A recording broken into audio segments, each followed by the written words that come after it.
Shalom, kita bertemu kembali pada minggu yang pertama setelah peringatan kelahiran Yesus Kristus.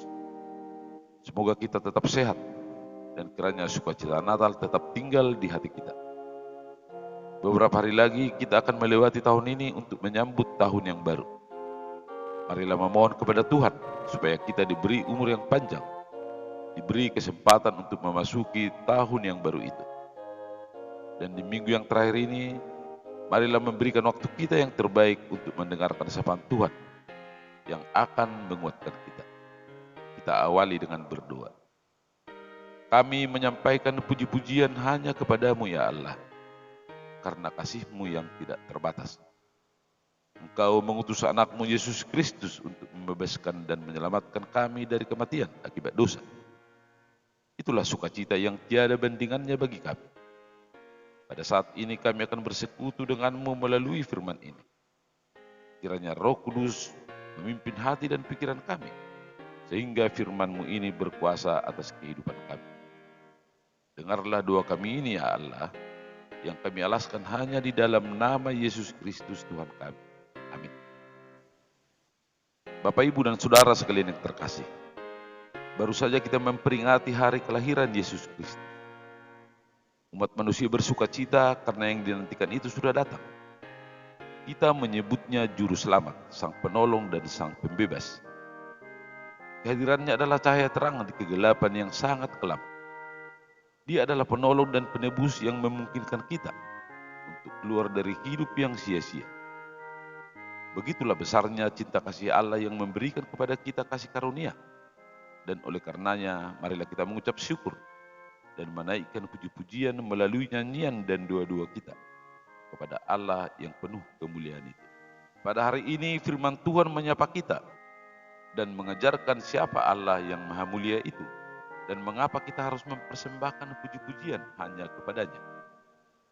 Nats khutbah kita diambil dari kitab Mazmur pasal yang ke-148 ayat 1 sampai dengan ayat yang ke-14 dengan topik pujian hanya bagi Tuhan. Marilah kita dengarkan bersama-sama. Saya akan membacakannya untuk kita. Judul perikop, Langit dan bumi pujilah Tuhan. Haleluya, pujilah Tuhan di surga, pujilah Dia di tempat tinggi. Pujilah Dia hai segala malaikatnya, pujilah Dia hai segala tentaranya. Pujilah Dia hai matahari dan bulan, pujilah Dia hai segala bintang terang. Pujilah Dia hai langit yang mengatasi segala langit, hai air yang di atas langit. Baiklah semuanya memuji nama Tuhan, sebab Dia memberi perintah, maka semuanya tercipta. Dia mendirikan semuanya untuk seterusnya dan selamanya, dan memberi ketetapan yang tidak dapat dilanggar.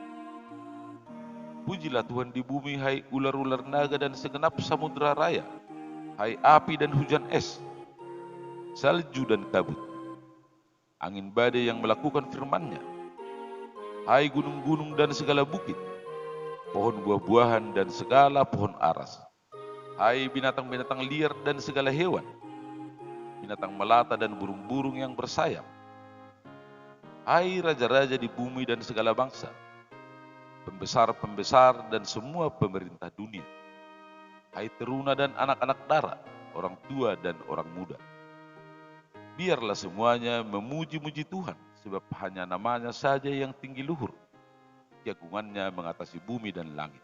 Ia telah meninggikan tanduk umatnya, menjadi puji-pujian bagi semua orang yang dikasihinya, bagi orang Israel umat yang dekat padanya. Haleluya. Demikian firman Tuhan. Bapak, Ibu, dan Saudara sekalian yang terkasih, di dalam nats ini pemazmur menjelaskan bahwa Tuhan adalah pencipta langit dan bumi dan segala isinya. Setelah Tuhan melakukan quality control atas ciptaannya, Dia menyatakan bahwa semua baik adanya. Mensyukuri karya penciptaan itu, pemazmur menyanyikan pernyataan iman bahwa sesungguhnya Tuhan adalah yang maha mulia. Hanya namanya yang tinggi luhur dan keagungannya mengatasi bumi dan langit. Dari tahta kemuliaannya di surga, Tuhan memberi ketetapan-ketetapannya supaya ketertiban dan keteraturan terpelihara. Dalam konteks inilah Tuhan memberikan mandat kepada manusia untuk menjadi rekan sekerjanya. di dalam menata layani alam dan seluruh ciptaan. Allah memperlengkapi manusia, meninggikan tanduknya dan memberinya akal budi. Atas seluruh keagungan dan kemuliaan Tuhan itu, maka seluruh ciptaan haruslah memuji dan menyembah Tuhan di dalam kehidupannya. Dengan pengertian itu, maka tidak ada ciptaan yang boleh disembah, termasuk para malaikat. Hal-hal itulah yang menjadi intisari dari nats pembacaan kita.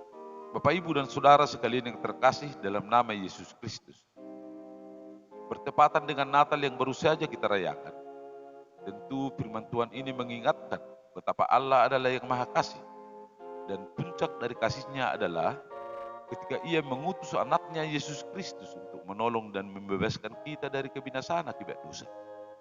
Atas karunia itu, maka baginya lah segala pujian, ucapan syukur dan hormat bagi kemuliaan-Nya. Selanjutnya, marilah melihat beberapa prinsip dan pengajaran penting dari nats ini untuk menguatkan kehidupan beriman kita sehari-hari sebagai berikut. Yang pertama, pujian kita harus berpusat kepada Tuhan. Mengapa kita perlu memuliakan Tuhan? Kita memang harus dan sangat perlu untuk memuji Tuhan, sebab pujian itu adalah bahasa bersama, ekspresi yang membantu kita untuk menghayati dan mengasah kepekaan kita pada karya Tuhan dan apa yang sudah Tuhan berikan kepada kita dan kepada dunia ini. Akan tetapi, sekalipun pujian bermanfaat buat kita, pujian haruslah selalu terarah dan terpusat kepada Tuhan. Oleh karena itu, baik bernyanyi atau berdoa atau melakukan apapun sebagai ekspresi untuk memuji Tuhan, bukanlah untuk menonjolkan diri. Tuhan tetap mulia, tidak tergantung kepada apakah kita memuji dan memuliakannya atau tidak. Dan jangan pernah berpikir bahwa Tuhan baru hadir jika kita memujinya terlebih dahulu. Sebab pujian semacam itu adalah sejenis suap. Dan yang kedua, jangan membatasi arti kemuliaan Tuhan. Kita harus meluruskan pemahaman yang keliru seolah-olah memuji dan memuliakan Tuhan hanya melalui doa, ibadah, dan nyanyian. Dengan pemahaman yang keliru itu, jelas-jelas kita membatasi arti kemuliaan Tuhan. Yang benar adalah bahwa memuji dan memuliakan nama Tuhan harus kita lakukan melalui seluruh aktivitas kita. Baik melalui pekerjaan kita di kantor, di bidang pekerjaan yang lain, maupun di dalam pekerjaan di rumah tangga. Bagaimana sikap kita memperlakukan diri sendiri dan memperlakukan orang lain akan menunjukkan apakah kita memuliakan Tuhan atau tidak. Apabila kita hidup sembrono dan merendahkan martabat kita, hal itu sama saja dengan merendahkan kemuliaan Tuhan. Demikian juga halnya apabila kita menghina, melecehkan, menganiaya dan merugikan orang lain, serta merusak alam dan lingkungan hidup, maka kita sedang berurusan dengan Tuhan. Karena hal itu sama saja dengan merendahkan kemuliaan Tuhan. Dan yang ketiga, apabila bersukacita di dalam Tuhan, maka kita akan dimampukan untuk memuji dan memuliakannya. Natal adalah berita sukacita dan sepatutnya lah kita bergembira. Akan tetapi di dalam kenyataannya, Natal tidak selalu identik dengan kegembiraan.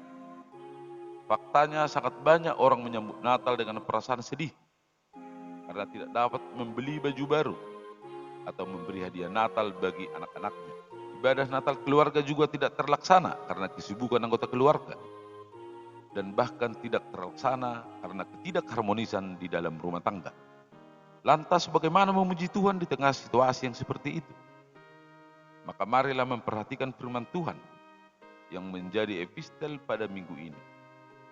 Di kitab Yesaya pasal 61 ayat yang ke-10, firman Tuhan berkata, "Aku bersukaria di dalam Tuhan." Itulah kuncinya. Walaupun hidup kita di dalam kemelut, kacau balau dan memprihatinkan, tetapi kita harus bersukaria di dalam Tuhan.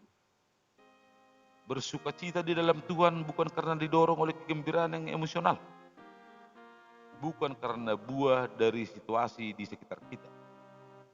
Bersukacita di dalam Tuhan lahir dari hati yang terdalam, yang otentik dan merupakan buah roh.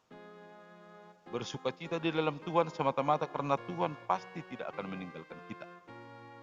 Tuhan akan bertindak untuk menolong kita. Dia sudah datang untuk membebaskan kita. Itulah sumber kekuatan yang memampukan kita memuji dan memuliakan Tuhan. Bapak, Ibu, dan Saudara sekalian yang terkasih dalam nama Yesus Kristus. Sesuai topik minggu, kita diingatkan untuk mempersembahkan pujian hanya bagi Tuhan. Dialah pencipta langit dan bumi dan segala isinya. Dialah yang membebaskan kita dari kebinasaan akibat dosa dan menganugerahkan kehidupan yang kekal. Dia sudah datang melawat kita. Itulah kasih setianya yang tiada tara. Atas kasih karunia itulah kita bersyukur dan memuji serta memuliakan namanya. Pujian akan membantu kita mengungkap isi hati kita yang terdalam dan mengasah kepekaan rohani kita. Tetapi ingat, Tuhan adalah sang kesempurnaan. Tuhan adalah Tuhan yang maha baik. Tuhan pada hakikatnya adalah mulia sekalipun tanpa puji-pujian dari kita. Puji-pujian kita bukanlah untuk memenuhi kebutuhan Tuhan. Sebab tanpa sikap manusia yang memuji Tuhan, maka batu-batu dan gunung serta samudera raya pun akan bersorak dan bernyanyi untuk memuliakan Tuhan. Marilah menyadari hal itu. Maka terpujilah Tuhan di bumi dan di surga. Selamat beribadah. Tuhan memberkati kita.